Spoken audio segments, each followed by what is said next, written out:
Okay, this is a video to help out kids who are struggling with nuclear. So to understand nuclear, the foundation is understanding isotopes and how isotopes are written, and that's going to help you understand what a nuclear reaction kind of looks like. So first, we're going to review isotopes, and we're going to just briefly touch on some nuclear, and then the next video will be more about nuclear.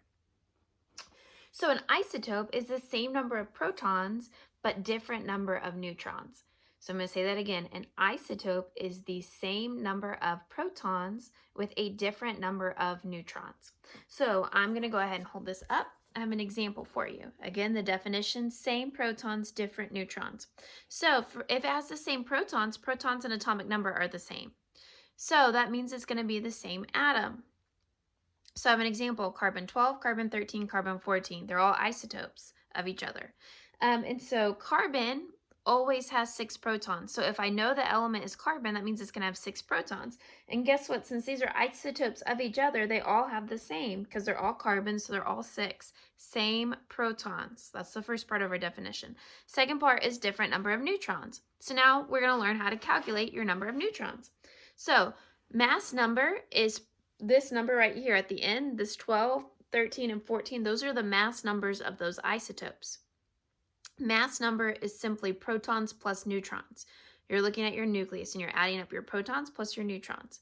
So I'm going to add up my protons plus my neutrons, but I don't know my neutrons. So instead of adding, I can subtract and get this answer. So 12 minus 6 is going to be 6. So this has 6 neutrons. So then I'm going to go here. 13 minus 6 is 7. This one has 7 neutrons. Guess what? This is now fitting our definition. Same number of protons, different number of neutrons. This has 6 neutrons, and this one has 7 neutrons.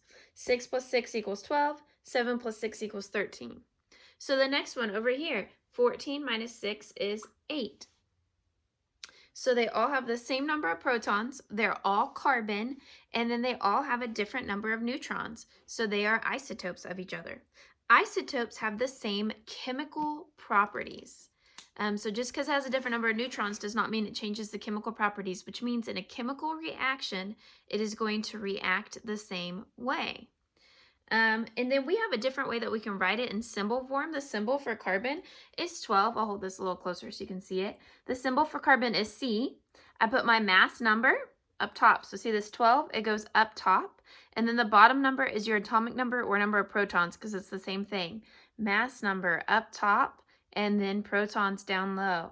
Mass number up top, protons down low. So that's how we write it in a symbol form. So that symbol form is important for nuclear. In nuclear reactions, we have different types of reactions. And so I'm going to switch gears and kind of talk a little bit about nuclear now. We have an alpha emission. So there's an alpha particle, and it can be emitted, and that would be an alpha emission. That's a type of radioactive decay, a nuclear reaction. Then we have a beta emission. So a beta emission is, there's a beta particle. So an alpha particle, a beta particle, a gamma particle, a positron particle, and those are the different types of nuclear particles we have. And we can emit them, which means they're being ejected. If I emit spit, I'm ejecting spit, which is gross, especially right now with COVID-19. But if you're emitting something, you're sending it out. You're projecting it out. And so same thing with a reaction, a alpha emission, an alpha decay, that means that that's leaving. So an alpha particle is actually 4/2 helium. So now if we go back to what I was just talking about isotopes, we can break it down. He is helium. That 4 on top is the mass number. So 4 is my mass number. That 2 down there is my number of protons or my atomic number. They're the same thing. So either way I can look at it. So it's atomic number or number of protons. Which helium's atomic number is 2. That has to match up. They have to be the same. So if this was hydrogen, it would have to be a 1 on bottom and then just an H. If it's helium, it has to be a 2 and an He. If it's carbon, like we saw previously, it has to be 6.